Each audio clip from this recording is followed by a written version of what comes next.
Hello mga kaboski!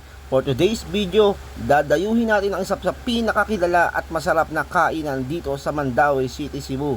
Sabi nga nila, hindi makokompleto ang Cebu travel trip mo kung hindi mo pupuntahan at makainan ng kainan na ito. Ang kanilang mga menu nga naman ay sadyang pinipilahan mga kaboski at dinadayo ng mga turista, lalo na ng mga lokal na taga rito dahil sa masarap na, abot kaya pa ang halaga. Kasama ko nga pala ang aking mga working hobby na nagmula pa sa iba't ibang parte ng Luzon, dumayo pa sa Cebu, ang Property Management Team. Yehey! And welcome sa Machas Food House na matatagpuan sa AS Fortuna Street, Mandaue City, Cebu, near corner ng Hernan Cortes Street. Let's go! So yan mga kaboski, ang kanilang mga menu nga pala itong barbecue and yung inasal na sikat sa kanila. At ito yung pusot na binalot sa dahon na kanin yan.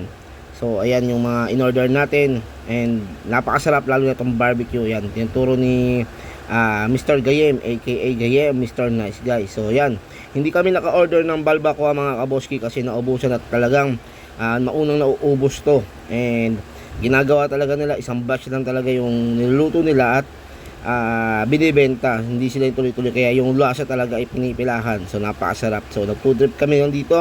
So yung pusot, ito yung kanin na binalot sa dahon, which is nasa 10 piso lang isa. So kung titingnan mo na para lang siyang half price, pero napakasarap, iba yung aroma. So ito yung mga dinadayo dito mga pagkain, lalo yung inasal.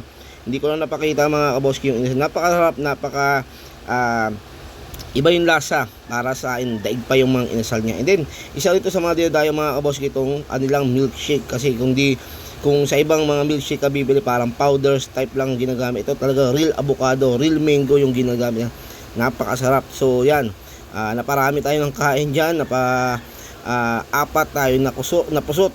So yan, may hiwa siya sa gitna, madali siya mabuksan kung natatanong nyo, and hindi talaga kompleto yung Cebu travel trip mo kung di mo matitikman to. Salamat ako sa mga ka-worker ko na nagpatikim sa akin na ito. Talagang very special and first time ko kumain ng ganitong klaseng kasarap na pagkain ng Cebu. So yan mga kaboski, kung dadayo ka sa Cebu City, lalo na sa Mandaue, wag mong kakalimutan dayuhin ang Machas Food House ng Mandaue City, Cebu. So along AS Fortuna Street, Mandaue City, Cebu, no? Malapit lang. So kung may Diwata Pares Overload sa Maynila na dinadayo ngayon, dayuhin nyo rin tong Machas Food House ng Mandaue City. So ayan mga kaboski, maraming salamat. Sobrang nabusog kami, and thank you sa help ng mga crew, sa mga assistants sila. Talagang very special yung ang naging trip namin sa Cebu. Maraming salamat. Napakasarap ng pagkain nyo. Dayuhin nyo ito mga kaboski, dito lang yan ha.